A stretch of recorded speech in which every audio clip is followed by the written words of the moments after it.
والصلاة والسلام على رسوله خاتم النبيين وعلى آله الطيبين وأصحابه الطاهرين والمؤمنين والمسلمين كلهم أجمعين أما بعد فقد قال الله سبحانه وتعالى في كلامه القديم والفرقان الحميد أعوذ بالله من الشيطان الرجيم بسم الله الرحمن الرحيم ويأبى الله إلا أن يتم نوره ولو كره الكافرون صدق الله العظيم وقال رسول الله صلى الله عليه وسلم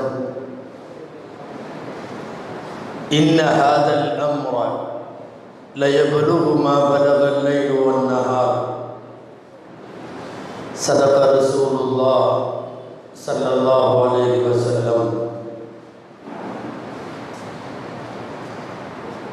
அளவற்ற அருளாளனும் நிகரற்ற அன்புடையவனுமாகிய எல்லாம் வல்ல அல்லாஹ்வின் பெயரால் துவங்குகிறேன். அருமை நாயகம் முஹம்மது ரசூலுல்லாஹ் ஸல்லல்லாஹு அலைஹி வஸல்லம் அவர்களின் மீதும் நற்பாக்கியத்திற்குரிய அவர்களுடைய உம்மத்தினர் மீதும் குறிப்பாக இந்த அரங்கிலே வீற்றிருக்கிற நம் அனைவர் மீதும் எல்லாம் வல்ல அல்லாஹ்வின் நல்லருள் என்றென்றும் நிறைவாக உண்டாவதாக. ஆமீன். மேடையிலே வீற்றிருக்கிற கண்ணியத்திற்குரிய மூத்த உலமாக்கள், அரபிக் கல்லூரிகளின் முதல்வர்கள், பேராசிரியர்கள், மாவட்ட மாநகர ஜமாஅத்துல் உலமா சபையினுடைய பொறுப்பாளர்கள், மாவட்டம் முழுக்க இருந்து வருகை தந்திருக்கக்கூடிய மார்க்க அறிஞர்கள், ஐக்கிய ஜமாத் மற்றும் சுன்னத் வல் ஜமாத் கொள்கை கூட்டமைப்பு உள்ளிட்ட பல்வேறு மார்க்க அமைப்புகளினுடைய பிரதிநிதிகள், சமுதாய பிரமுகர்கள், வருகை தந்திருக்கிற பெரியோர்கள், தாய்மார்கள், சகோதரர்கள்,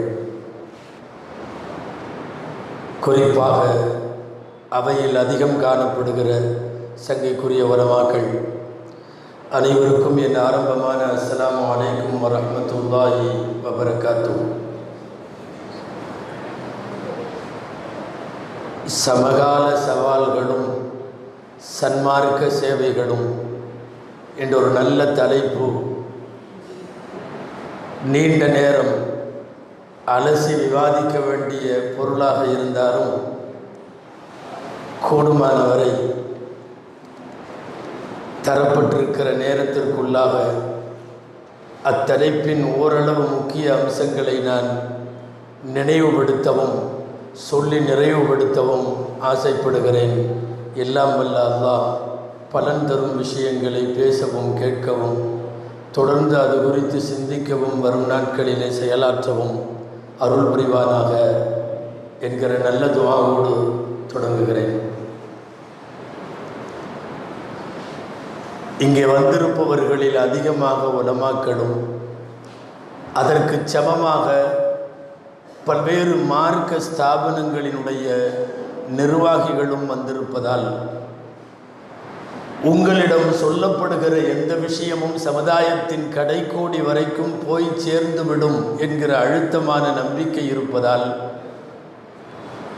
சமகால நெருக்கடிகளை பற்றியும் சவால்களை பற்றியும் முஸ்லிம் உம்மா இப்போது எதிர்கொண்டு வருகிற பிரச்சனைகளை குறித்தும் அதன் ஆழ அகலங்களோடு அறிகிற போது அதை தீர்வை நோக்கி பயணிக்கிற விஷயங்களை குறித்தும் நான் சொல்லியாக வேண்டும். நாமெல்லாம் பெரும்பாலும் ஜும்மாவின் பயான்களிலும் சரி, பொதுவாக எல்லா தலங்களிலும் கேள்விப்பட்டிருக்கிற பிரபலமான நபிமொழி ஒன்று உண்டு. நாம் எல்லோரும் பொறுப்பாளிகள், நம் பொறுப்பை குறித்து விசாரிக்கப்படுவோம் என்பதுதான் அந்த ஹதீஸ். குல்லுக்கும் ராயின் வ குல்லுக்கும் மஸ்ஊலுன் அன் ரஇய்யதி. நீங்கள் ஒவ்வொருவரும் பொறுப்பாளிகள். குடும்ப தலைவன் குடும்பத்திற்கு பொறுப்பாவது போல் சமுதாய தலைவர்கள், சமுதாய காவலர்கள், மஸ்ஜிதுகளுடைய, மதரசாக்களுடைய, ஹாங்காக்களுடைய, மார்க்க அமைப்புகளினுடைய நிர்வாகத்தில் இருப்பவர்கள், ஏன் குறைந்தபட்சம் ஒரு அடிப்படை உறுப்பினராக கூட இருக்கட்டும், எங்கு ஒரு முஸ்லிம் தொடர்பில் இருந்தாலும் அந்த தொடர்பை குறித்து அவன் விசாரிக்கப்படுவான். அவன் விசாரிக்கப்படுகிற வரைக்கும் அவனுடைய வெற்றி, மறுமை வெற்றி என்பது சாத்தியமில்லை. அப்படியானால் வாழுகிற காலத்தில் நமது இன்றைக்கு இருக்கிற, நமக்கு முன்னாலே இருக்கிற இந்த உம்மத்தின் பிரச்சனை என்ன? இதற்கு நாம் என்ன செய்ய போகிறோம்? வெறுமனே வலைத்தளங்களிலும் பத்திரிகைகளிலும் மொத்தமாய் ஊடகங்களின் வழியாக முஸ்லிம் உம்மத்தின் சவால்களையும் நெருக்கடிகளையும் வாசித்து விட்டு மட்டுமே கடந்து போகிற தலைமுறையாய் நாம் இருந்து விட்டோம் என்றால், போன தலைமுறை நமக்கு கொடுத்த மார்க்கத்தை அடுத்த தலைமுறைக்கு நாம் பழுதுபடுத்தி தருகிறோம் என்று பொருள்.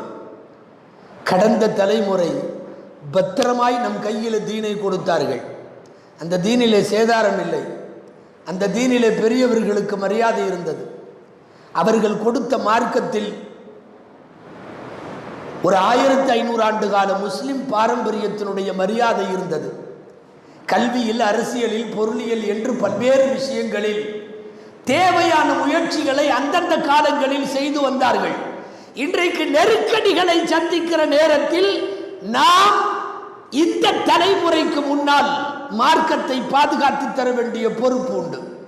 அந்த உம்மத்தின் மீதான அக்கறை முதலில் வேண்டும். சமூக அக்கறை என்று சொல்லுகிறோமா இல்லவா? பல தடவை நினைவுபடுத்தி இருக்கிறோம். இருந்தாலும் பப்ளிக்கில் இது சொல்லப்பட வேண்டும். திருக்குரான் சொல்லுகிறது அல்லவா, ஒரு எறும்பு தன் இனத்தை பற்றி கவலைப்பட்டதாம். வருகிற படை வீரர்கள் கொன்று விடுவார்கள், பொந்துகளுக்குள் செல்லுங்கள் என்று சொன்னதாம். முஃபஸ்ஸிரீன்கள் சொல்லுவார்கள், எறும்பு பேசுவதை எல்லாமா வான்மறையில் குரானில் பதிவு செய்ய வேண்டும் என்கிற கேள்வி எழலாம். மனிதனுக்கு அதில் படிப்பினை உண்டு. ஒரு எறும்புக்கு அதன் இனத்தின் மீது இருக்கிற அக்கறை கூட மனிதா உனக்கு இல்லையா என்று கேட்காமல் கேட்கிறது திருக்குரான். லா யஹ்திமன்னக்கும் சுலைமானு வ ஜுனூது வஹும் லா யஷ்உரூன். முஃபஸ்ஸிரீன்கள் எழுதுவார்கள், சுலைமானும் அவருடைய அலைஹிஸ்ஸலாம் படையினரும் வருகிறார்கள், தெரியாமல் உங்களை மிதித்து விட வேண்டாம். சுலைமான் அலைஹிஸ்ஸலாம் சொன்னார்களாம், எறும்புக்கு கூட நான் தெரியாமல் தான் மிதிப்பேன் என்று தெரிந்திருக்கிறது. எறும்புக்கு கூட நான் தெரிந்து மிதிப்பேன் என்று அது சொல்லவில்லை. வஹும் லா யஷ்உரூன். ஒரு தலைமை எறும்பு தனக்கு கீழே இருக்கிற எறும்பு கூட்டத்தை பிறரிடம் மிதிபடுவதிலே இருந்து அந்த சமுதாயம் காப்பாற்றப்பட வேண்டும் என்கிற அக்கறை ஒரு எறும்புக்கு இருக்கிற அளவுக்கு கூட மனித குலமே உனக்கு ஏன் இல்லை என்று திருக்குர்ஆன் நம்மை பார்த்து விடுக்கிற கேள்வி அது. இன்றைக்கு நமக்கு முன்னாலே நிறைய நெருக்கடிகள் உண்டு, சவால்கள் உண்டு, பிரச்சனைகள் உண்டு. இவைகளை குறித்த சரியான புரிதலாவது வேண்டுமா இல்லையா? அல்லாஹுவின் பேரருளால் அருமைநாயகம் ஸல்லல்லாஹு அலைஹி வஸல்லமுடைய வாக்களித்தபடி முஸ்லிம் உம்மா மிக வேகமாக வளர்ந்து கொண்டிருக்கிறது. சர்வதேச அளவில் தடை போடுகிற தடைகளை எல்லாம் தாண்டி வளர்கிறது. நடமாடுகிற 4 பேரில் ஒருவர் முஸ்லிம் என்கிற உயர்ந்த இலக்கிற்கு வந்திருக்கிறோம். பல்வேறு ஐரோப்பிய நாடுகளின் பாங்கு சப்தங்கள் அடுத்தடுத்த நூற்றாண்டுகளில் அந்த நாட்டில் மிகப்பெரிய தாக்கத்தை இஸ்லாமிய மயமாகும் சூழ்நிலையை ஏற்படுத்தும் என்று புள்ளி விவரங்களை தருகிற அறிஞர் பெருமக்கள் தெரிவிக்கிறார்கள். மறுபக்கம் தொடர்ந்து நம்மை நசுக்குகிற எதிரிகளிடமிருந்து இந்த உம்மத்தை தற்காத்துக் கொள்ளுவது எப்படி என்கிற சுய பரிசோதனையும் ஆழ்ந்த சிந்தனையும் முஸ்லிம் சமூகத்திற்கு இன்றைக்கு அவசிய தேவை. நாம் நினைவிலே பதிக்க வேண்டிய செய்தி, எதிரிகள் எப்போதும் இருந்திருக்கிறார்கள். எதிரிகள் புதிதாக இப்போது இந்தியாவில் வந்தவர்கள் அல்ல, சர்வதேச அளவிலே உள்ள யூத நசராக்கள் அல்ல. எல்லா காலத்திலும் எதிரிகள் உண்டு. ஸல்லல்லாஹு அலைஹி வஸல்லம் அவர்கள் ஹிராவிலே இருந்து என்றைக்கு கலிமாவோடு இறங்கினார்களோ அன்றிலிருந்து இன்று வரையும் கியாமத் வரையும் எதிரி இருக்கும். எதிரி இருக்கும். வகதாலிக ஜஅல்னா லிகுல்லி நபிய்யின் அதுவன் ஷயாத்தீனல் இன்சி வல் ஜின். மனித ஜின் இனத்தினுடைய ஷைத்தான்கள் எதிரிகளாக எப்போதும் இருக்கிறார்கள். அல்லாஹ் கூட சற்றே சூசகமாக சொல்லுவான், யுரீதூன லியுத்ஃபிஊ நூரல்லாஹி பிஅஃவாஹிஹிம். அல்லாஹுவின் ஜோதியை அணைத்துவிட முயற்சிக்கிறார்கள், ஆனால் அல்லாஹ் அந்த ஜோதியை பூரணப்படுத்தாமல் விடமாட்டான் என்கிற வசனத்தில் விளக்கம் எழுதுபவர்கள் இப்படி எழுதுவார்கள், ஊதி அணைப்பவர்கள் இருப்பார்கள் என்று இந்த ஆயத்து தெரிவிக்கிறது. அணைக்க முடியாது என்பது வேறு, அணைக்க முயற்சி நடக்காமல் இருக்காது, அது இருக்கும். யுரீதூன லியுத்ஃபிஊ நூரல்லாஹ் என்பது கடந்த காலத்தின் செய்தி அல்ல, நிகழ்காலத்திற்கு மட்டுமானதல்ல, வருங்காலத்திற்கும் அதுதான். அணைப்பவர்கள் இருந்து கொண்டே இருப்பார்கள், அவர்களால் அணைக்க முடியாது. வேறு வார்த்தையில் சொன்னால், அணைக்கிற முயற்சிகளுக்கு இடையில் இது வேகமாக வளரும். அதுதான் அந்த ஆயத்திற்கு அர்த்தம். வயஅபல்லாஹு இல்லா அன் யுத்திம்ம நூரஹு. அல்லாஹ் அவனுடைய ஜோதியை பூர்த்தியாக்கியே தீருவான். எதிரிகள் எல்லா காலத்திலும் உண்டு. சொல்லப்போனால் இப்போது இருப்பதை விட மூர்க்கத்தனமாக முன்னாடி எதிரிகள் இருந்திருந்தார்கள். ஒரு சமுதாயம் தன் சவால்களிலே வெல்லுவதற்கு தடையாக இருப்பது விரோதிகள் மட்டுமல்ல. நாம் கை காட்டினோம் அல்லவா, அவனால் கெட்டது, இவனால் கெட்டது, அவர்கள் அங்கு இந்த தடை போட்டார்கள், இப்படி ஆகிவிட்டது, அப்படி ஆகி. எதிரிகள் ஒரு காரணமாக இருக்கலாம், ஆனால் முன்னேற்ற பாதைக்கான சரியான திட்டம் இல்லாமல் இருந்தால் அது அதை விட முதல் காரணம். எதிரி எப்படி மிகைக்கிறான்? சொந்த சமுதாயத்திற்கு தேவையான எந்த திட்டமும் இல்லை. கல்வியில், அரசியலில், பொருளாதாரத்தில், எந்த விஷயத்திலேயும் தன்னிறைவுக்கு இந்த உம்மத்தை கொண்டு வருகிற தகுதிமிக்க தலைமைகளும் அதற்கான திட்டமிடல்களும் சரியாக இல்லை என்றால் எதிரி லகுவாக ஜெயித்து விடுகிறான். எதிரிக்கு அதிகமாக வேலை இல்லை. எனவே உண்மை, எதிரியை கைகாட்டி மாத்திரம் நாம் தப்பித்துக் கொள்ள முடியாது. கவர்மெண்ட் இப்படி, நாம் என்ன செய்ய முடியும்? இல்லை. ஒரு சிறுபான்மை சமுதாயம் எப்படியெல்லாம் தன்னை தற்காத்துக் கொள்ள வேண்டும் என்கிற திட்டமிடல் மிக முக்கியமானது. இன்னைக்கு அந்த எந்த திட்டமும் இல்லையே.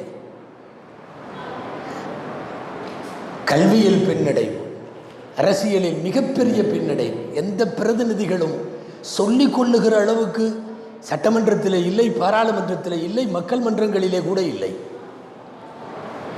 நம்முடைய விகிதாச்சார பிரதிநிதித்துவம் என்று சொல்லுகிறோமா இல்லையா? முஸ்லிம் உம்மத்து எவ்வளவு இருக்கிறார்களோ அவ்வளவுக்கு தேவையான அளவுக்கு உள்ள பிரதிநிதிகள் இல்லை.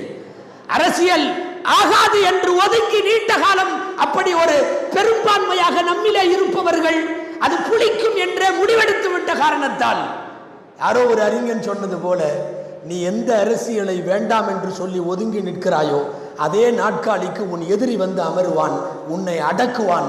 அப்போதுதான் உனக்கு அதனுடைய வலிமை புரியும்.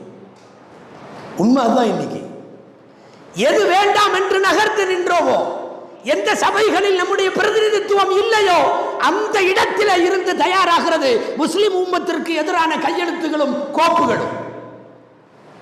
எனவே சரியான திட்டமிடல் இல்லை என்றால் இன்றைக்கு சமகாலத்தினுடைய நெருக்கடிகளை சந்திப்பதிலே தொடர் தோல்வியைத்தான் நம்மால் சந்திக்க முடியும். உமர் ரலியல்லாஹு அன்ஹு, அல்லாஹு அக்பர், 10.5 ஆண்டு கால அற்புதமான பொற்கால ஆட்சி. சும்மா பழைய ஆளாவெல்லாம் இருக்கல. வந்து உட்கார்ந்த உடனே தூரமாக ஒரு உம்மத்திற்கு என்னென்ன தேவை யோசித்தார்கள். நிறைய பேர் வந்தாங்க, ரசூலுல்லாஹ் காலத்தில் இல்லை, நீங்கள் இப்போ புதுசாக பண்ணுறீங்களே, கொஞ்ச நேரம் அந்த பக்கம் நகருங்க, நான் எல்லாத்தையும் முடிச்சுட்டு அப்புறம் உங்கள்கிட்ட பேசுகிறேன். எதிரிகளை பொருட்படுத்தவில்லை, எதிர்ப்புகளை பொருட்படுத்தவில்லை. அல்லாஹுவின் பேரருளால் நபிகள் ஸல்லல்லாஹு அலைஹி வஸல்லம் வஃபாத்தான 12 வருஷத்தில் ஒரு மாபெரும் தனி ஆளுமையோடு, தனித்துவத்தோடு முஸ்லிம் உம்மத்து நின்றது என்றால் ஒற்றை உமர் ரலியல்லாஹு அன்ஹு காரணம். குர்ஆன் தொகுப்பானாலும், போர்க்களங்களுக்கு அனுப்புவதானாலும், நாடுகளுக்கு தூதானாலும், பைத்துல் மால் உருவாக்கமானாலும், நீண்ட பட்டியல். 10.5 வருஷம் ஒரு உம்மத்தை எப்படி கட்டமைப்பது என்று கட்டமைத்தார்கள். அல்லாஹு அக்பர். ஒரே ஒரு முஸ்லிம் ஆட்சியாளர் அப்படி இருந்து விட்டால் போதும், எங்காவது உம்மத்தை எங்கோ கொண்டு போயிடலாம். இதில் நம்மள சில பேர் உமர் தான் கொண்டு வந்தார், அது வானாமே அப்படின்னு சில பேர்லாம் இருக்கான். அப்துல்லா இப்னு மஸ்ஊத் ரலியல்லாஹு அன்ஹு ஃபகீஹுல் உம்மா, மிக பெரும் இந்த உம்மத்தின் சட்டமேதை அப்துல்லா இப்னு மஸ்ஊத் ரலியல்லாஹு அன்ஹு சொல்லுகிறார்கள், வல்லாஹி வல்லாஹி இன்ன பைன ஐனைஹி மலக்கன் யுர்ஷிதுஹு, அல்லாஹ் மேல சத்தியமா உமருடைய 2 கண்ணுக்கு இடையில ஒரு மலக்கு உட்கார்ந்து அவரை நல்ல வழியில காட்டிக்கிட்டே இருக்காரு, அவர் செஞ்சுக்கிட்டே இருக்கிறார். இப்னு மஸ்ஊத் பொய் சொல்ல மாட்டார்கள். அல்லாஹ்வின் மீது சத்தியம், அவருடைய உமரின் நெற்றியில ஒரு மலக்கு உட்கார்ந்து இருக்கிறார், யுர்ஷிதுஹு, அவருக்கு வழி நடத்துகிறார். நிறைய திட்டங்கள், ஒரு நிறைவு பெற்ற சமுதாயத்தை கட்டமைப்பதற்கு நிறைய திட்டங்கள் வேண்டும். அந்த திட்டங்கள் மாத்திரம் கையில் இல்லை என்று சொன்னால் தொடர் தோல்விகள். இன்னைக்கு நாம அப்படி விட்டது நிறைய, ஏராளம் விட்டு விட்டோம். குறிப்பாக நான் உலமா பெருமக்கள் யாராவது இதில் மாற்று கருத்தில் இருந்தால் நான் அவர்களிடம் வருத்தப்படுகிறேன், சொல்லியாக வேண்டும். குறிப்பாக நாம் கையில் எடுக்காத ஊடகம், மீடியா, இந்த நூற்றாண்டினுடைய ஜிஹாத் மீடியா, இந்த நூற்றாண்டினுடைய ஆயுதம் மீடியா.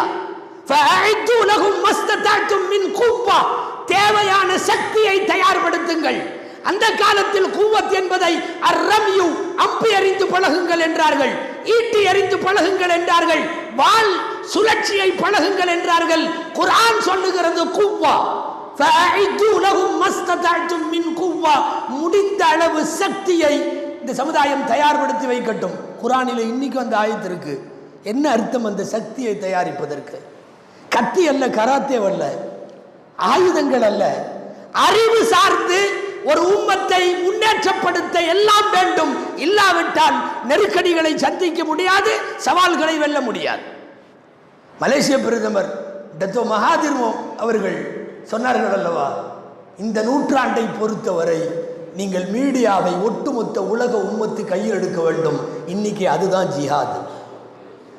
வாள் எடுத்து போருக்கு போக வேண்டாம். மீடியாவை கையிலே எடுப்பதற்கு இந்த சமுதாயம் தவறி போனதனுடைய விளைவு என்ன தெரியுமா? எந்த மீடியாவிலிருந்து ஒதுங்கி நின்னமோ அந்த மீடியா இன்னைக்கு முஸ்லிம் சமுதாயத்தை பயங்கரவாதியாய், தீவிரவாதியாய், பிரச்சனைக்குரியவர்களாய், எங்கேயுமே பாதுகாப்புக்கு இல்லாதவர்களாய், நாடோடிகளாய், தரம் தாழ்ந்தவர்களாய், நாளாந்தர குடிமக்களாய், ஏன் அனாதைகளாய், இல்லை அகதிகளாக கூட இன்றைக்கு அந்த மீடியா ஆக்கி வைத்திருக்கிறது. சமகாலத்தினுடைய சவால்களை சந்திக்கிறதுக்கு சமகாலத்தின் ஆயுதம் கையில் வேணும். பழைய ஆயுதங்கள் போதாது. அல்லாஹுவின் மீது நம்பிக்கையும் தவக்குலும் இருக்கிற அதே நேரத்தில் மறுபக்கம் இது போன்ற இன்றைக்கு இருக்கக்கூடிய பிரச்சனைகளை கையில் எடுத்து வேலை செய்கிற முக்கியமான இதுக்கு வர வேண்டுமே. இன்னைக்கு அந்த மீடியா தான் நம்மை டெரரிசமாக்கி இருக்கிறது, தீவிரவாதமாக்கி இருக்கிறது. ஊடகங்கள் முஸ்லிம்களிடம் நிறைவாக இருந்து விட்டால் குறைந்தபட்சம் இந்த அவதூறு பிரச்சாரங்களை முறியடிப்பதற்காவது நம்மாலே முடியுமா முடியாதா? முஸ்லிம்கள் வேண்டாம், அவங்க பிரச்சனை அவங்க பக்கத்தில் வைக்காதீங்க. பிரச்சனைகளுக்கு காரணமே முஸ்லிம்கள் என்கிறார்கள். என்னன்னா இதை பற்றிய உணர்வு, சிந்தனை, என்ன சொல்ல வர்றாங்கன்ற விசாரிப்பு கூட இந்த சமுதாயத்தில் இல்லை. அது என்னமோ போகட்டும், அது பாட்டில் நாம் உண்டு, பெண் உண்டு, பிள்ளை உண்டு, வீடு உண்டு, கடை உண்டு, சாப்பாடு உண்டு, எல்லாம் உண்டு, அவ்வளவுதான். இந்த இவருடைய லட்சிய பயணம் இதுதான். பிரச்சனைக்கு காரணம் என்கிறான். எந்த வரலாற்று புத்தகத்தை திறந்தாலும் இந்தியாவினுடைய புத்தகங்களில் முஸ்லிம்களா படையெடுத்து வந்தவர்கள், அழிக்க வந்தவர்கள், நாடு கைப்பற்ற வந்தவர்கள், ஆலயங்களை இடித்தவர்கள், சமய சகிப்புத்தன்மைக்கு எதிரானவர்கள், என்னென்னவெல்லாம் கெட்ட அடையாளமாக புகுத்த முடியுமோ அதை அடுத்த தலைமுறைக்கு புகுத்தி கொண்டிருக்கிறான். நாம் மௌனமாய் சாட்சிகளாய் நாம் நமக்குன்னு உள்ள இடத்துல மாத்திரம் இருக்கிறோம். சமுதாய பொறுப்பில் இருக்கிற யாரும் இந்த நெருக்கடிகளிலே இருந்து முஸ்லிம் உம்மத்திற்கு தேவையான உணர்வு பூர்வமான சேவையை தன் பங்களிப்பாக தரவில்லை என்றால் கேவலப்பட வேண்டும் அல்லாஹ்வுக்கு முன்னால். அந்த பொறுப்பு நம்ம எல்லோரிடத்திலும் இருக்கிறதா இல்லையா? முதல்ல அப்படி களமாடுவதற்கு தேவையான எந்த ஒற்றுமையும் இங்கே இல்லை, எந்த ஒற்றுமையும் இல்லை. அல்லாஹ் அக்பர். போன வாரம் வரைக்கும் ரெண்டு ரெண்டா பிரிஞ்சுக்கிட்டே இருக்கிறோம். நான் தமிழ்நாட்டை மட்டும் சொல்லலை, தமிழ்நாடு, இந்தியா, உலகம் எல்லாம் அப்படி தான் இருக்கு. கொள்கை சண்டைகளும் வாய்வழி சண்டைகளும் இது இன்னும் எவ்வளவு நாளைக்கு போயிட்டு இருக்குன்னு தெரியல. மிகப்பெரிய உலக அளவில் முரண்பட்டவன் சேர்ந்து கொள்ளுகிறானே. நம்மின் பொது எதிரிகளாக இருக்கிற யகூதிகளும் நசாராக்களும் அவன் கொள்கையில் எவ்வளவு வேறுபாடு தெரியுமா? அல்லாஹு அக்பர். நசாராக்களினுடைய புனித வழிபாட்டினுடைய சின்னமான மரியம் அம்மாவை, புனித மேரியை எவ்வளவு தூரம் களங்கப்படுத்தி யகூதி தன் கிதாபுகளில் எழுதியிருக்கிறான். யூதர்களின் பார்வை இன்றைக்கு வரையும் மாறல. அந்த பெண் நடத்தை கெட்டவள். இன்னைக்கு சர்வதேச தொடர்புகளில் ரெண்டு பேரும் சேர்ந்திருந்தாலும் இவன் கிதாபில் இருப்பது, இவன் சொல்லுவது, இவனுடைய அகீதா அந்த பெண் நடத்தை கெட்டவள். நஊது பில்லாஹி மின்ஹா. அவனை இவனும் இவனை அவனும் இவ்வளவு தூரம் ஒரு சமயத்தை கேவலப்படுத்த முடியாது என்கிற அளவுக்கு கேவலப்படுத்தினாலும் முஸ்லிம்களை பொது எதிரிகள் என்று வருகிற போது நம்மை அழிப்பதற்கான வேள்வியில் ரெண்டு பேரும் கரந்தோடு கோர்த்து நிற்கிறானே, எந்த வேறுபாடும் காட்டலையே. எதிரி ஒன்றாய் நிற்கிற போது யாரை தாக்க வேண்டும் என்று நினைக்கிறார்களோ அவர்களின் இலக்கு எதுவோ அந்த இலக்கிற்குரிய முஸ்லிம் சமுதாயம் எத்தனை கூறுகளாக பிரிந்து கிடக்கிறது தெரியுமா? உலமாக்களின் மீது கடமை, மார்க்க அமைப்புகளை நிர்வகிக்கிற உமராக்களின் மீது கடமை. ஃபாஸ்லிஹு பைன அகவைக்கும் குர்ஆன் சொல்லுகிறது. இன்னமல் முஃமினூன இஹ்வா ஃபாஸ்லிஹு பைன அகவைக்கும். நீங்கள் சகோதர முஸ்லிம்களோடு தயவு செய்து முதல்ல இணக்கத்தை ஏற்படுத்துங்க. அடுத்த சமய இணக்கம் ரெண்டாவது. இன்றைக்கு அதுவும் தேவை. நான் தலைப்பின் கடைசியில் வருகிறேன். முதல்ல சொந்த சமுதாயத்தை ஃபாஸ்லிஹு பைன அகவைக்கும், சமய நல்லிணக்கம் என்று காவிர்களோடும் மற்றவர்களோடும் இருக்கிற இணக்கம், நல்லிணக்கம் பிறகு சொந்த சமுதாயத்தின் இணக்கம் தேவையா இல்லையா? இன்னைக்கு அதுக்கான வாய்ப்புகள் எல்லாம் அடைபடுவது போல வல்லவா தொடர்ந்து போய்கொண்டே இருக்கிறோம்.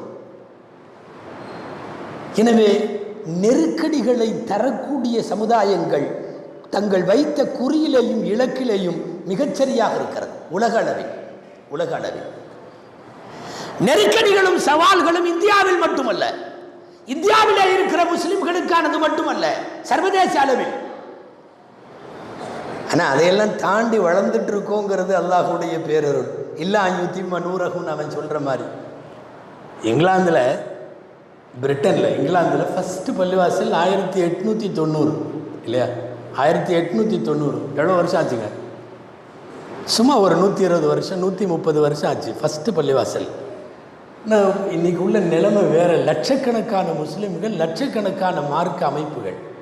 அந்த நாட்டினுடைய முன்னாள் அமைச்சரே வாய் திறந்து வெள்ளை அறிக்கை மாதிரி சொல்லிட்டாரு, 2030 இது கிறிஸ்தவ நாடு அல்லங்கிறார். 2030 இது கிறிஸ்தவ நாடு அல்லங்கிறார். தோன்றிய வேகத்தில் மிக வேகமான வளர்ச்சி. ஆனால் மறுபக்கம் என்ன செய்வார்கள்?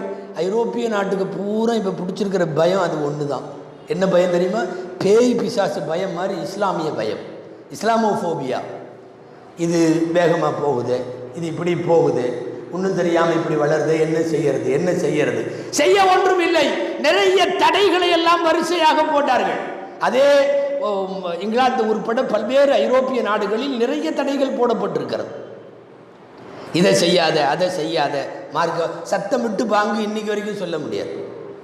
இங்கிலாந்தில் மைக்கு வச்சு அல்லாஹு அக்பர் அல்லாஹு அக்பர் கேட்கவே முடியாது. நாடு முழுக்க மைக்கு அனுமதி இல்லை, பாங்கு அனுமதி இல்லை.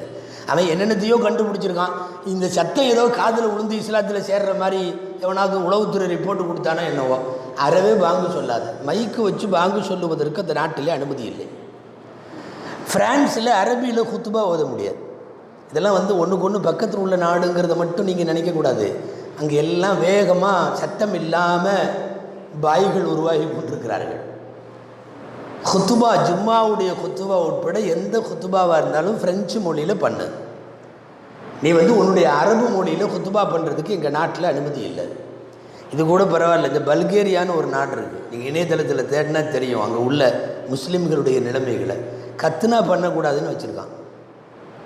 ப்ரைவேட் ஆள் பண்ணி விட்டா அவன் ஜெயிலுக்கு போகணும். எங்கேயாவது ஆஸ்பத்திரிகளில் அதை பண்ணிங்கன்னா பண்ண மருத்துவ குழு ஜெயிலுக்கு போகணும்.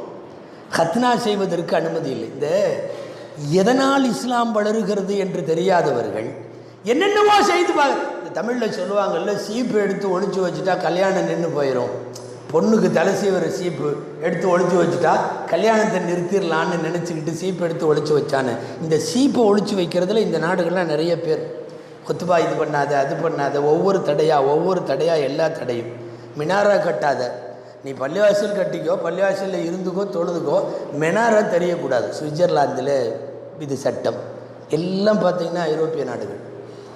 ஏன்னா உலகத்தில் பல்வேறு பகுதிகளுக்கும் போகாத அளவுக்கு இஸ்லாம் மிக வேகமாக இந்த இடங்களுக்கெல்லாம் போய்விட்டது. அங்கே அதே பிரான்ஸில் புர்கா தடை, அங்கே புர்கா தடை. டென்மார்க், பெல்ஜியம் உள்ள இடங்களில் ஸ்க்ரீன் போட்டால் தேச துரோகம். இந்த முக ஸ்க்ரீன் நோபீஸ்ன்னு சொல்கிறாங்கல்ல, நோஸ்பீஸ் போட்டால் தேச துரோக குற்றம். குறிப்பாக இந்த 3 நாடுகள், பிரான்ஸில் சின்ன நாடு பெல்ஜியம், அங்கே டென்மார்க்கில், இந்த இடங்களிலெல்லாம். அவர் அந்த சார்லஸ் நிக்கோலஸ்னு ஒருத்தர் இருக்கார், அந்த பிரான்ஸினுடைய அதிபர். புர்காவை பார்க்கிற போது என் மனம் பதைக்கிறதுங்கிறார். அவருக்கு என்ன பிரச்சனை ஹார்ட்லன்னு தெரில. அவர் இப்படி வரிசையாக நம்ம படுத்தலாம். ஒவ்வொரு நாட்டிலையும் ஒவ்வொரு சின்ன சின்ன விஷயங்களை கையில் எடுத்துக்கொண்டு அத்தனை இடத்துலையும் பண்ணுறான். இதையெல்லாம் தாண்டி மிகப்பெரிய அளவில் இந்தியா. நான் சர்வதேசத்தை மாத்திரம் சொல்ல வரவில்லை. சமகால நெருக்கடி என்று வருகிற போது உலக அளவில் நெருக்கடிகள். ஆனால் இந்த நெருக்கடிகளை எல்லாம் தாண்டி அவர்கள் ஆண்டுதோறும் அபிஷியலாக கணக்கெடுத்து முடிச்சா அவர்களின் தடைகளை தாண்டி விஞ்சி நிற்கிறது இஸ்லாம். இதுவரைக்கும் அவர்களுக்கு காரணம் புரியவில்லை. நமக்கு ஒரே ஒரு காரணம் தெரியும். ஒரு காரணத்தை விளக்க கூட வேண்டாம். அல்லாஹ் சொல்லிட்டான், உன்னால முடியாது. அல்லாஹ் முடியாது என்று சொல்லிவிட்டான். எனவே இவர்கள் என்ன தடை ஏற்படுத்தினாலும் முடியாது. நான் சொல்லிக் கொண்டு வருவது, இப்படிப்பட்ட நெருக்கடிகள் சுற்றிலும் இருந்தால், ஏன் இந்த நாட்டிலே கொஞ்சம் கொஞ்சமாய் தொடர்ந்து கொண்டிருக்கிறது அல்லவா, இது தொடர்ந்தால் இந்த நெருக்கடிகளை எதிர்கொள்ள இந்த உம்மத்து தன் கையில் என்ன வைத்திருக்கிறது? இப்போ மாட்டிறைச்சி அது இது கொஞ்சம் பீஸ் போயிடுச்சு, அதாவது மேட்ரு பழசாயிருச்சு. இனி அடுத்தடுத்து வேறு எதற்கோ வருகிறார்கள். ஒரு 5 ஆண்டு கால அஜெண்டாவில், ஒரு 5 ஆண்டு கால அகண்ட பாரதத்தினுடைய திட்டங்களில் இன்னமும் நிறைய இருப்பதாக சொல்லுகிறார்கள். அப்படி நாளை புர்கா இங்கும் தடை வருகிற போது, நாளை தாடிகள் இங்கும் தடை வருகிற போது, தொப்பி இங்கும் தடை வருகிற போது, இல்லை எதையா சாத்தியக்கூறு உண்டு. நீங்கள் இல்லைன்னு மட்டும் சொல்ல முடியாது. மக்கள் சபை, மாநிலங்கள் சபை எல்லாவற்றிலையும் ஒரு குறிப்பிட்ட மெஜாரிட்டியோடு மிக வேகமாக நீதிமன்றங்களோடு அத்தனை ஜனநாயகத்தின் தூண்களும் சிதைக்கப்பட்டு ஒத்தூதும் குழல்களாய் மாறிப்போய்விட்ட ஒரு சூழ்நிலையில் புர்கா தடை வரலாம், தொப்பிக்கு தடை வரலாம், தாடிக்கு தடை வரலாம். அப்போதும் இதே போல செய்திகளாய் வாசித்து விட்டு மட்டும் தான் போவோமா, அல்லது ஆக்கப்பூர்வமான ஏதாவது முன்னேற்பாடுகளுக்கு நாம் நம்மை தயார்படுத்த வேண்டிய பொறுப்பு இருக்கிறதா என்று யோசிக்க வேண்டும். வரலாம், அடுத்தடுத்து எதுவும் வரும். என்ன தொப்பியெல்லாம் போட வேண்டாம்னு சொல்லிடுவாங்களா? சொல்லிட்டா என்ன பண்ணுவீங்க? 4 தடவை கூட்டம் நடக்கும், பொதுக்கூட்டம், 4 தடவை ஆர்ப்பாட்டம் நடக்கும். மக்களவையிலேயும் மாநிலங்களையும் நிறைவேறி ரெடியாக இருக்கிற ஜனாதிபதி கையெழுத்து போட்டு விட்டால் அமலுக்கு வந்துடும். நம்ம ஏற்கனவே பல பேர் கழட்டி போட்டோம். அதுக்கும் மார்க்கத்துக்கும் சம்பந்தம் இல்லைன்னு மேதாவிகள் சில பேர் சொல்லிட்டான்னு சொல்லி, அவங்களுக்கு தேவையும் அதுதான். நீ இந்தியாவில் இரு, முஸ்லீமாக இரு, ஆனால் என்ன தெரியுமா, முஸ்லீம் அடையாளத்தோடு இருக்காது. முஸ்லீம் அடையாளம் இல்லாத முஸ்லீமாக நீ இரு, நாங்கள் வரவேற்கிறோம். தொப்பி வச்சுக்கிறது, பெருசாக தாடியை வச்சுக்கிறது, வழக்கமாக டெய்லி 5 நேரம் பள்ளிவாசலுக்கு போகிறது, இவங்கெல்லாம் ஃபண்டமெண்டல் முஸ்லீம்கள்னு அர்த்தம். அந்த மாதிரி இருக்காத. எங்களுக்கு தேவை என்ன தெரியுமா, அப்துல் கலாம் போன்ற முஸ்லீம்கள் தேவை. அறுத்து போட்டாலும் அடையாளம் தெரியாது, ஒன்றும் தெரியாது. அரசாங்கத்தினுடைய அலுவலகங்களில் கோப்பு படங்களாகவும் தொங்கவிடும் சட்டங்களாகவும் இடம்பெற்றிருக்கிற அப்துல் கலாமுடைய கையில் பகவத்கீதை. அது வந்து ஃபோட்டோ ப்ரிப்பேர்டு, அப்படி அது பிளானடு. எதேச்சியாக ஒரு ஃபோட்டோவை பிடிச்சி மாட்டி கொண்டு வச்சுட்டாங்கன்னெல்லாம் நீங்கள் விளங்கக்கூடாது. இந்த நாட்டிற்கு தேவை இந்த மாதிரி முஸ்லீம். எந்த மாதிரி முஸ்லீம்? பகவத்கீதையை கையிலே படித்திருக்கிற, தலையிலே தொப்பி வைக்காத, முகத்திலே தாடி வைக்காத இந்த மாதிரி முஸ்லீம் எங்களுக்கு தேவை. இவனுக்கு அவங்க பேர் வச்சிருக்கிறது செக்யூலர் முஸ்லீம். இவன் வந்து சமய சகிப்புத்தன்மையோடு நடந்து கொள்ளுகிற முஸ்லீம். இந்த நாட்டிற்கு அந்த மாதிரி முஸ்லிம்கள் தேவைப்படுகிறார்கள். அதனால் இனி அடுத்தடுத்த காலங்களில் முஸ்லிம்களின் அடையாளம் எடுக்கப்படலாம், அடையாளம் சிதைக்கப்படலாம். அப்படி ஒரு சூழ்நிலை நாம் வாழுகிற இந்த சமகாலத்தில் அதற்கான வாசல்களை திறந்திருப்பது பார்க்கிறோம். அடுத்தடுத்த வருஷங்களில் நடந்தால் கையில் எந்த திட்டமும் இல்லை. சொல்ல போனால் இதுக்காக கூடி விவாதிக்கிறது கூட இல்லை. கம்யூனிட்டி டெவலப்மெண்ட் கூட்டம் அப்படின்னு ஒன்று போடுவாங்க பல ஊரில். எல்லாம் பூரா வந்து உட்காந்து அதில் 6 அமைப்பு வரமாட்டான். முதல்ல ஒன்று கூடி பிரச்சனைகளை எடுத்து செல்லுவதனுடைய வீரியத்தை கூட புரியவில்லை என்றால் வீணை வாசிக்கிற முஸ்லிம்கள் தேவை. எல்லா மீடியாக்கள்லையும் பெருசாக காட்டுறாங்க, அந்த முஸ்லீம் சகோதரர் அவர் வீணை வாசிக்கிறார், இந்த முஸ்லீம் சகோதரர் பகவத்கீதை படிக்கிறார், அந்த முஸ்லீம் சகோதரர் திருக்குறளை மனப்பாடமாக ஒப்புவிக்கிறார். திருக்குறளை வந்து தமிழ் சார்ந்த தொடர்பு, நான் அதை சொல்ல வரல. பொதுவாக உங்களின் மத அடையாளத்தை, மார்க்க அடையாளத்தை தொலைத்துவிட்டு அடுத்த சமய அடையாளத்தோடு வாருங்கள். இங்கே அதுதான் தேவை. சுருக்கமாக சொல்ல போனால் இங்கே இருக்கிற மெஜாரிட்டி சமூகத்தோடு நீ வந்து தேசிய நீரோட்டத்தில் கலந்துரு. இங்கு இருப்பவர்களுக்கு அதுதான் தேவை. இதுவெல்லாம் இன்றைக்கு நாம் பார்த்து கொண்டிருக்கிற, சந்தித்து கொண்டிருக்கிற சமகால நெருக்கடிகள். இந்த நெருக்கடிகளுக்கு அதை எதிர்கொள்ளுவதற்கு ஏதாவது வேண்டுமா இல்லையா? நிறைய உலமா பெருமக்கள் இருக்கிறீர்கள். நான் உலமாக்களிடத்தில் கேட்கிறேன், சொகுசாவே நம்ம ஆலிம்களாக, முத்தவள்ளிகளாக, செக்ரட்டரிகளாக இருந்துட்டு மௌத்தா போயிடுறதா? சந்திக்கவே வேண்டாமா? முஅ்தஸிலா என்ற ஒரு மோசமான பிரிவு, அவர்கள் முஸ்லிம்கள் அல்ல, மோசமான பிரிவு மூர்க்கத்தனமாக எதிர்கொண்ட போதுதான் அந்த காலத்தில், சமகாலத்தில் வாழ்ந்தவர்கள் இமாமுல் ஆலம் அபூ ஹனீஃபா ரஹ்மத்துல்லாஹி காலம் முழுக்க இரவும் பகலும் முஅ்தஸிலாவோடு போராட்டம். நிறைய தடவை ஜெயில், ஒரு தடவை 2 தடவை அல்ல. இமாமுல் ஆலமினுடைய சிறை வாழ்க்கை அதிகம். ஒன்றுமே இல்லை, கவர்மெண்ட் முஅ்தஸிலா. நீங்கள் நல்லா தெரிஞ்சுக்கணும், இமாமுல் ஆலமுடைய பீரியடு பூராமே ஆட்சியாளர்கள் வேற கொள்கைகளை சார்ந்தவங்க இல்லை, ஒன்லி முஅ்தஸிலாவுடைய கவர்மெண்ட். முஅ்தஸிலாவுடைய கவர்மெண்ட்ல உன்னை எதிர்த்து நான் வேலை செய்வேன் என்று ஒவ்வொரு நாளும் காலையும் மாலையும் எதிராக களமாடியவர்கள் இமாமுல் ஆலம் அபூ ஹனீஃபா ரஹ்மத்துல்லாஹி அலைஹி. ஹிஜ்ரி 150 இமாம் ஷாஃபி வருகிற போது ரஹ்மத்துல்லாஹி அலைஹி முஅ்தஸிலாக்களின் கை கொஞ்சம் வலு இறங்குகிறது. ஆனால் வந்தவன் அதை விட மோசமானவன் வந்தான். ஜஹ்மியா என்கிற மார்க்க பிரிவினர்கள், கர்ராமியா என்று சொல்லக்கூடிய கொள்கை குழப்பவாதிகள், இவங்கெல்லாம் தான் கவர்மெண்ட்டு.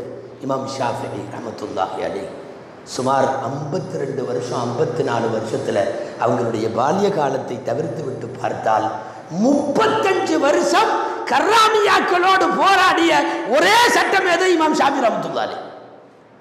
நான் சொல்றது, அவரவர்கள் வாழுகிற சமகாலங்களில் மார்க்கத்திற்கு எதிரான விஷச்செடிகளை கிள்ளி எறிவதில் அவர்களின் பங்களிப்பு என்பது பயங்கரம். இன்னைக்கு எந்த பங்களிப்பும் இல்லை. நான் தொழுகிறேன், நான் சம்பாதிக்கிறேன், நான் சாப்பிட்றேன், நான் மௌத்தா போகிறேன், முடிஞ்சது. குல்லுக்கும் மஸ்ஊலுன் அன் ரஇய்யத்திஹி என்றால் உங்கள் பொறுப்புகளை குறித்து நீங்கள் விசாரிக்கப்படுவீர்கள் என்றால் கெத்தா போஸ்ட் வாங்கி வச்சுக்கிறதில்ல. நான் அந்த தலைவர், நான் உறுப்பினர், நான் பொதுக்குழு, நான் செயற்குழு. என்ன செய்தாய்? பள்ளிவாசல் நிர்வாகிகள் கோவித்துக் கொள்ளக்கூடாது நான் சொல்லுவதால். பல நிர்வாகிக வெள்ளை சுண்ணாம்பு அடித்து மோதினார் பேஷிமாமுக்கு சம்பளம் கொடுத்துட்டு ரம்ஜானில் கஞ்சி காய்ச்சி ஊற்றிட்டா நம்ம பொறுப்பு முடிஞ்சதுன்னு நினைக்கிறார்கள். அதுக்கு பேர் முத்தவல்லி செக்ரட்டரி இல்லை, அதுக்கு பேர் நீங்கள் சமுதாயத்தினுடைய நிர்வாகிகள் அல்ல. இங்கே என்ன தேவை? நீங்கள் அந்த அல்லாஹ்வினுடைய ஒட்டுமொத்த முஸ்லிம்களுக்கான பிரதிநிதி. நீங்கள் அந்த இமாமும் சரி, அந்த நிர்வாகியும் சரி, அல்லாஹ்ட்ட பதில் சொல்லணும். வெள்ளை அடிப்பதற்கும் கஞ்சி காய்ச்சுவதற்குமா நீங்கள் நிர்வாகிகள்? அந்தந்த காலங்களிலே ஏற்படுகிற பிரச்சனைகளை எதிர்கொள்ளுகிற துணிவும் திட்டமிடலும் தூர நோக்கு பார்வையும் இல்லை என்றால் அல்லாஹ் பாதுகாக்க வேண்டும். அடுத்த தலைமுறைக்கு இந்த நாட்டினுடைய மார்க்கத்தை பாதுகாப்போடு கொண்டு போய் தருவதில் நாம் தவறிவிட்டோம் என்கிற அவப்பெயர் வரும். நான் இமாமுல் ஆதம் அபூ ஹனீஃபா ரஹ்மத்துல்லாஹி அலைஹியை சொன்னேன், ஷாஃபி ரஹ்மத்துல்லாஹி அலைஹியை சொன்னேன். நிறைய பேர் அப்படி காலம் முழுக்க 3 விதமான கவர்மெண்ட்டுகளிடம் தொடர்ந்து மோதல் போக்கில இருந்து மௌத்தானவர்கள். அஹ்மது பின் ஹம்பல் ரஹ்மத்துல்லாஹி அலைஹி இஸ்லாத்திற்கு எதிரானவன், மார்க்க சட்டங்களை மாற்ற முனைந்தவர்கள், ஆட்சியாளர்கள். 3 ஆட்சி அஹ்மது பின் ஹம்பல் ரஹ்மத்துல்லாஹி அலைஹி சந்தித்தார்கள். கடைசி வரை போராளி, கடைசி வரை போராளி. ஜெயிலில் தூக்கி போட்டா ஓஞ்சி போறதெல்லாம் கிடையாது. இந்த புனிதர்கள் எல்லாம் ஜெயிலில் இருந்த காலம் தான் அதிகம். சொல்ல போனால் அங்கே உட்காந்து நிறைய கிதாபுகளை எழுதி எழுதி வெளியே தள்ளிட்டு இருப்பாங்க. அவன் நினச்சிக்கிறா ஜெயிலில் போனால் இவர் சும்மா படுத்திருப்பாரு. அல்லாஹு அக்பர். அஹ்மது பின் ஹம்பல் ரஹ்மத்துல்லாஹி அலைஹி அரசுகளோடு, மார்க்கத்திற்கு எதிரான அரசுகளோடு, மசாயில்களில் கை வைத்த அரசுகளோடு போராடி போராடி களைத்து போன அந்த பெருமகன் நிரந்தர ஓய்வெடுத்து உறங்க மௌத்தான போது ஜனாசாவிலே 8 லட்சம் பேர், ஒட்டுமொத்த அமைச்சரவை திகைத்து போனது. 8 லட்சம் பேர். நீங்கள் சொன்னால் நம்ப கஷ்டமாக இருக்கும். 60,000 பெண்கள் ஜனாசாவுக்கு வந்தார்கள். 60,000 பெண்கள். அதிக காலங்களை சிறையிலே கழித்த மேதை அஹ்மது பின் ஹம்பல் ரஹ்மத்துல்லாஹி அலைஹி அவர்களை பற்றி குறிப்புகளை தரக்கூடிய முஹத்திஸீன்கள் எழுதுகிறார்கள். சுமார் யூதர்களும் நசாராக்களும் மட்டும் ஜனாசாவிற்கு திரண்ட கூட்டத்தை பார்த்து 20,000 பேர் இஸ்லாத்தில் சேர்ந்தார்கள். பிரச்சாரம் நடக்கலை, தாவா நடக்கலை, எங்கள் மார்க்கம் இப்படின்னு போய் எடுத்து யாரும் சொல்லலை. ஜனாசாவிற்கு திரண்ட கூட்டம் கடைசி வரை ஜனாசாவை தூக்கி செல்ல முடியவே இல்லை. மக்கள் நின்று கொண்டிருக்க ஜனாசா மட்டும் போனது. ஜனாசாவை அப்படியே மாற்றி மாற்றி மாற்றி மாற்றி கையை மாற்றி விட்டார்கள். கபருக்குழி வரைக்கும் ஜனாசா போய் தானாக இறங்கியது. சிறை கம்பிகளுக்கு பின்னாலே போராடிய பெருமகன் கபருக்கு கூட தானாகவே போய்விட்டார். 20,000 யகூதி நசராக்கள் ஈமான் கொண்டார்கள் என்றான். நான் எதற்கு சொல்லுகிறேன்? நம்முடைய காலத்தில் எந்த நல்லவர்களை எல்லாம் நாம் வரலாறுகளாக படிக்கிறோமோ அந்த நல்லவர்கள் எல்லாம் இந்த மார்க்கத்திற்கு நிறைய செய்தார்கள். ஆபத்தான காலங்களில் செய்தார்கள், அச்சுறுத்தலான காலத்தில் செய்தார்கள், அடக்குமுறை சர்வாதிகாரிகளுக்கு கீழே அடங்க மறுத்து செய்தார்கள். நீங்கள் தூண்டுவதாக நினைக்க வேண்டாம். மார்க்கத்தை பாதுகாக்க வேண்டிய மானமிக்க பொறுப்பு நமக்கு இருக்கிறது. நீ என் மார்க்கத்தை என்ன வேணாலும் பண்ணு, நான் பாட்டில் நான் தொழுதுட்டு வீட்டில் போய் படுத்துக்க வேண்டாம். இந்த மார்க்கத்தை ரோஷம் உள்ள முஸ்லீம் இல்லையா? சொரணை உள்ள முஸ்லீம் இல்லையா? எத்தனை பேர் மசாயில்களை சரியாக சொன்னதற்காக இமாம் சர்கசி என்பவரை ஜெயிலில் தூக்கி போட்டான் ஒருத்தன் ஆட்சியாளர். அல் இமாம் சர்கசி கிதாபுல் மபசூத், ஹனஃபி ஃபிக்ஹுடைய என்சைக்ளோபீடியா, ஹனஃபி ஃபிக்ஹுடைய கலைக்களஞ்சியம். அல்லாஹு அக்பர். 18 பாகங்கள். 18 பாகம். ஒன்று தெரியுமா? 18 பாகமும் ஜெயிலில் தான் ரெடியாச்சு, வெளியே எழுதவே இல்லை. 18 பாகமும் ஜெயிலில் எழுதாச்சு. நீங்கள் அந்த கிதாபை வாசிச்சா தெரியும். 1ஆம் பாகம், 2ஆம் பாகம், 3ஆம் பாகம் எல்லாமே ஜெயிலில். அந்த கொண்டு போய் இவங்களையெல்லாம் இங்கே போட்டால் அவங்களுடைய மார்க்கப்பணி முடங்கிரும்னு நினச்சாங்களோ என்னவோ. அவர் அற்புதமான மபசூத்தை உலகத்திற்கு கொடுப்பதற்கு அந்த சிறை காரணமாகிவிட்டது. ஹனஃபி ஃபுகஹாக்கள் அடிக்கடி சொல்லுவார்கள், ஹாக்கான் ஜெயிலில் போடலை. அந்த அரசனுக்கு பேர் ஹாக்கான்னு பேர் தான் ஹாக்கான், மாக்கா மாதிரி இருந்திருப்பான்னு நினைக்கிறேன். ஹாக்கான் தூக்கி ஜெயிலில் போடலைன்னா மபசூத்து கிடச்சிருக்காது என்று ஃபுகஹாக்கள் சொல்லுவார்கள். மபசூத்தை எடுத்து நீங்கள் பார்த்தீங்கன்னா, உலமாக்களுக்காக சொல்லுகிறேன், அந்த கிதாபினுடைய கடைசியில் ஒரு பாகம் முடிகிறப்போ அந்த பாகத்தை எழுதியிருப்பார். ஹாதா ஆஹிருல் கிதாப். இந்த 1ஆம் பாகம் முடியும். கதபஹு அல் மஹ்பூசு அனில் ஜுமஇ வல் ஜமாஅத் அப்படின்னு முடிச்சிருக்கும். ஜும்மாவுக்கும் ஜமாத்துக்கும் போக முடியாமல் ஜெயிலில் இருக்கிறவன் எழுதியிருக்கேன் அப்படின்னு முடிப்பார். ரெண்டாவது, ஹாதா ஆஹிரு கிதாபி தலாக் அம்லாஹு மஹ்பூசுன் அனில் இன்திலாக். இது தலாக்கினுடைய பாடத்தின் முடிவு. இதை நடக்கக்கூட முடியாமல் சிறைக்கு வெளியே போக முடியாதவன் எழுதி முடித்திருக்கிறேன். 18 பாகமும் எழுதியிருக்கார். 18 பாகமும் கிதாபினுடைய கடைசி இபாரத்து ஜெயிலில் உட்காந்துட்டு நான் எழுதுறேன். நீண்ட நெடுங்காலங்கள் ஆட்சியாளர்களின் கொடுமைகளுக்கு கீழே இருந்து நீங்கள் இங்கே வந்திருக்கிறவங்க பரவாயில்ல, அஜர்த்துமார்களை எல்லாம் ஜெயிலில் போட்டாங்களாமா, அவங்கெல்லாம் ஜெயிலுக்கு போகணும்னு சொல்லி அஜர்த்து பேசுகிறாருன்னு நினச்சிக்க வேணாம். நான் இங்கே இருக்கிற மற்றவர்களுக்கும் சொல்லுகிறேன். ஏன் நிர்வாகிகளுக்கு மட்டும் சொல்லலை, நெருக்கடிகளின் போது சவால்களின் போது எதிர்கொள்ளுகிறது ஒட்டுமொத்த முஸ்லிம் உம்மத்து. குர்ஆன் கேட்கிறது, சொகுசா சொர்க்கத்துக்கு போலான்னு நினைக்கிறியா? குர்ஆன் கேட்குது, அம் ஹஸிபத்தும் அன் தத்குலுல் ஜன்னah வலம்மா யாதிக்கும் மஸலுல் லதீன கலௌ மின் கப்லிக்கும். முன்னாடி உள்ளவங்கெல்லாம் அனுபவிச்ச கஷ்டம் எதுவுமே அனுபவிக்காம நீ சொர்க்கம் போலான்னு நினைக்கிறியா அப்படின்னு குர்ஆன் கேட்குது. 2 இடத்துல இந்த ஆயத்து இருக்கு. எந்த கஷ்டமும் படாம சொர்க்கத்துக்கு போறதுக்கு நீ நினைக்கிறியா?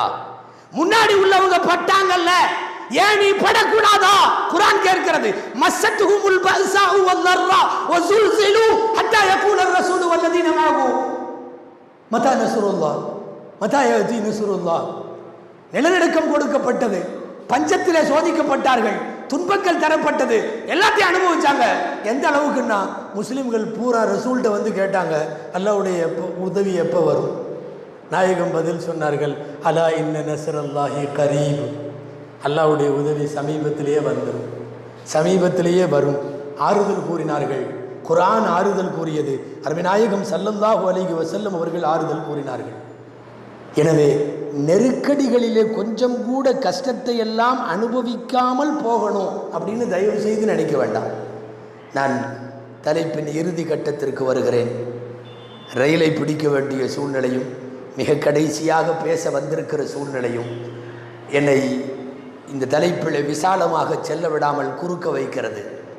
சொல்லியாக வேண்டும் என்பதால் சொல்லுகிறேன்.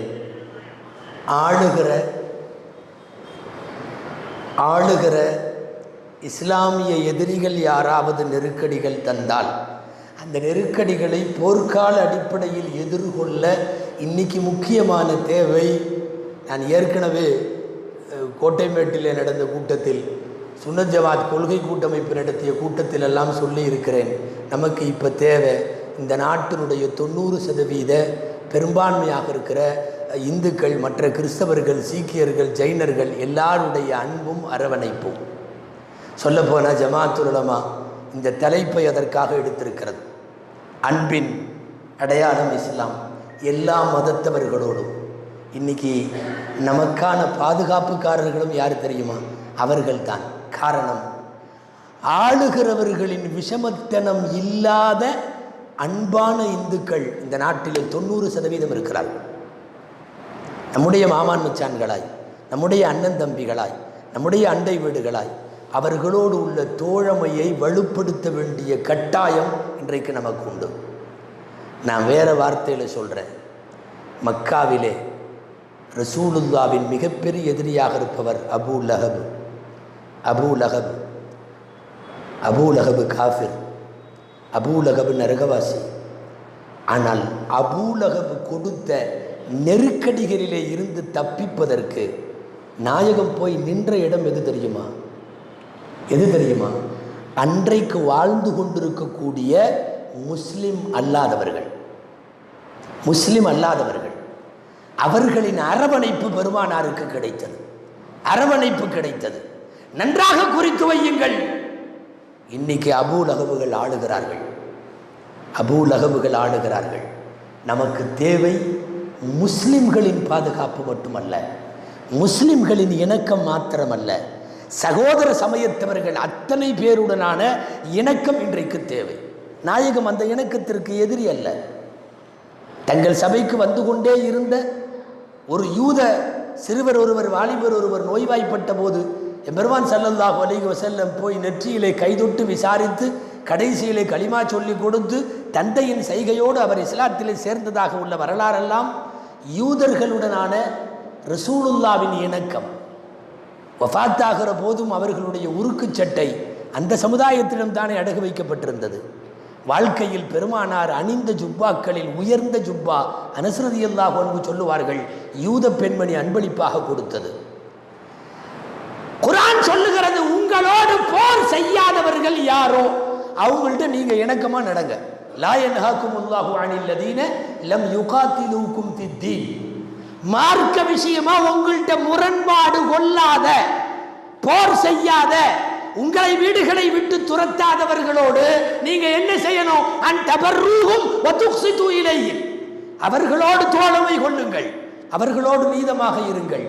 இந்த நாட்டினுடைய பெரும்பான்மை மக்களாக இருக்கிற அந்த சமயத்தவர்களோடு உள்ள இணக்கம் வேண்டும். மற்றபடி ஆட்சிகளை நினைத்தும் அதிகாரங்களை நினைத்தும் நீதிமன்றங்களை நினைத்தும் இந்த வம்பர்களை நினைத்தும் ஒன்றும் கவலை எல்லாம் பட வேணாம். அல்லாஹ் காட்டுவான். கொஞ்சம் காலம் அதிகமாக இருக்குது, அவ்வளோதான். ஒரு 5 வருஷமோ 10 வருஷமோ 15 வருஷமோ டோட்டலாக முடிஞ்சிடும். நல்லா தெரிஞ்சுங்க, இந்த பெரிய பெரிய ஆளுங்க எத்தனையோ பேர் எப்படி போனாங்கிறது எல்லாம் நம்ம பார்த்துருக்கோம். அந்த ஃபிரௌனுன்னு ஒருத்தர் தான், அவனை கூட்டு போய் நடுக்கடலில் முக்கியிருக்கிறோம்.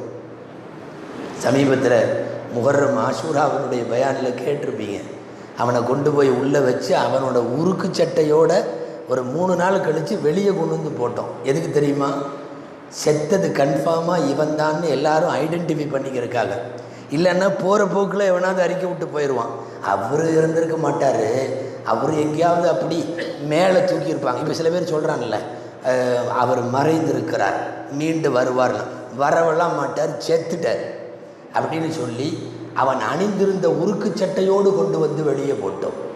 நீங்கள் கேள்விப்பட்டிருக்கலாம், 1000 கிலோ எடையுள்ள திமிங்கலமெல்லாம் செத்தால் கூட கடலுக்கு அடியில் இருக்கும், கரை ஒதுங்காது. மனிதன் செத்து விட்டால் கரைக்கு வந்துவிடும்.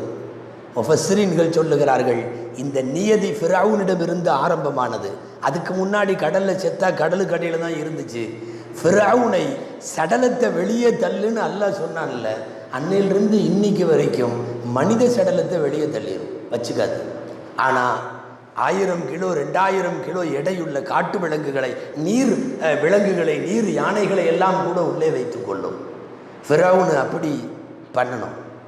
அப்புறம் அவன் ஒருத்தர் தான் காரூன்னு, அவன் இன்னும் போயிட்டுருக்கான் பூமியிலன்னு. பூமியில் இறங்கி உள்வாங்கி பூமியில் சொறி வாங்கி போய்கிட்டே இருக்கிறான். நிறைய வம்பர்கள் மோசமாக சந்தித்தார்கள். நம்ரூதுன்னு ஒரு பையன் இருந்தான். அடா அல்லாவே, அவனுக்கு ஏதாவது போர் வாள் அம்பு மரணம் அதெல்லாம் ஒன்றும் இல்லை. ஒரு சின்ன ஈயோ கொசுவோ மூக்குக்குள்ளே பூந்து மண்டையில் பூந்து மூளைக்கு போயிடுச்சு. ஆமாம், ஒய்யுங்குது. டெய்லியும் மக்களை கூப்பிட்டு கட்டையில் அடிக்க சொல்லுவானா, கொஞ்சம் மண்டையில் அடிங்க, சுகமாக இருக்குது. அங்கே குடையுதில்ல, குடையிறதுக்கான தீர்வு என்ன தெரியுமா? அதில் எந்த அளவுக்கு வருதுன்னா, நம்ரூதுடைய வரலாறுல எழுதுகிறாங்க, ஊழியர்களாக இருந்தவனை கூப்பிட்டு செருப்பில் அடிக்க சொல்லுவானா. ஊழியர்களாக இருந்த கூப்பிட்டு. இஸ்லாமிய வரலாற்றாசிரியர்கள் சில பேர் நகைச்சுவை கலந்து வரலாறு எழுதுவார்கள். அதில் சில பேர் இப்படி நகைச்சுவையாக எழுதியிருக்கிறார்கள். என்ன தெரியுமா? செருப்படி வாங்காமல் தூங்க மாட்டேன் என்று அடம்பிடிப்பவன் அவன்தான். டெய்லியும் செருப்பில் அடித்தா மட்டும்தான் தூக்கம் வரும். இப்போ என்ன பிரச்சனைங்க? மண்டையில் பெரிய கட்டியா, ஏதாவது பிரச்சனையா? ஒன்றும் இல்லை, இந்த ஈயோ கொசு அவ்வளோதான். உள்ளே போய் அது பண்ணுற வேலை. ஃபிரௌன்னு அபூஜஹல்னு ஒருத்தனை கூப்பிட்டு போய் பாலிகாகாத 2 பசங்களை விட்டு மௌத்தாக்கியாச்சு. பத்ரில் அபூஜஹலை கொன்ற 2 பேர் சிறுவர்கள். அவனுக்கு அடையாளம் கூட தெரியல. அவன் வந்து யார் அபூஜஹல்னு கொஞ்சம் காட்டுங்கன்னு கேட்டிருக்கான். அப்துர்ரஹ்மான் பின் அவுஃப் ரலியல்லாஹு அன்ஹு தான் இந்த அவன் தான்னு காட்டியிருக்காங்க. முடிச்சுட்டு போயிட்டான். சர்வாதிகளாக இருந்த நிறைய பேரை அவர்களின் தரத்திற்கு ஏற்ப அழிக்கலை, ரொம்ப மோசமாக அழிச்சிருக்கோம், ரொம்ப மோசமாக. இது வரலாறு. ஆனால் கொஞ்சம் காத்திருக்க வேண்டும். நெருக்கடிகளை தருபவர்கள் முஸ்லிம் சமுதாயத்தை இந்த நெருக்கடிகளுக்கு உள்ளாக்கி இருப்பவர்கள் யாராக இருந்தாலும் நீங்கள் கண்கொண்டு பாருங்கள். நிச்சயமாக அவர்கள் நம்ரூதுகளைப் போல், ஃபிரௌனுகளைப் போல், காரூனுகளைப் போல், அபூஜஹலைப் போல் கண்ணுக்கு முன்னாலே மோசமாய் சரியும் காலத்தை அல்லாஹ் நமக்கு காட்டுவானாக. ஏன்னா கண் குளிர அதை பார்ப்பதற்கு காணக்கண் கோடி வேண்டும், காணக்கண் கோடி வேண்டும். ஒட்டுமொத்தமாக இந்த உம்மத்து எவ்வளவு தூரம் ஒரு நாட்டில் ஒரு சமுதாயத்தில் பாதிப்புக்குள்ளாகிறதோ யாரிடமும் சொல்ல முடியாது. ரப்பே உன்னிடம் சொல்லுகிறோம், ஒன்று அவர்களை திருத்து, இல்லாவிட்டால் ஆது சமூது கூட்டத்தவர்களின் முடிவை நீ அவர்களுக்கு கொடு. காரணம், உன்னுடைய பிடியை பற்றி நீ சொல்லுகிறாய். அது அஹ்து அஸீஸின் முக்ததிர், அஹ்து அஸீஸின் முக்ததிர், சர்வ வல்லமை வாய்ந்த பிடி அவனுடைய பிடி. அந்த பிடியில் யாரும் தப்ப முடியாது. ஒரு பக்கம் இன்றைக்கு நம்முடைய காலத்தில் இருக்கிற முஸ்லிம் சமுதாயத்தினுடைய நெருக்கடிகளுக்கு தொலைதூர திட்டங்களோடு தயவு செய்து உலமாக்கள், பொறுப்பாளர்கள், சமுதாயத்தில் பல்வேறு அங்கத்திலேயும் பொறுப்பு வகிப்பவர்கள் தயவு செய்து அதற்கான களப்பணிகளை செய்யுங்கள். எதிரிகளை ரப்பு பார்த்துக் கொள்வான், விட்டுவிடுங்கள். அல்லாஹ் ஜல்ல ஷானஹு தஆலா இதே நாட்டில் இதே ஷரியத்தோடு தைரியமாய் கடைசி வரையும் வாழுகிற வாய்ப்பை அல்லாஹ் நமக்கும் நம் அடுத்த தலைமுறைகளுக்கும் தருவானாக. வாய்ப்புக்கு நன்றி. வாஃபிர் தஅவானா அல்ஹம்துலில்லாஹி.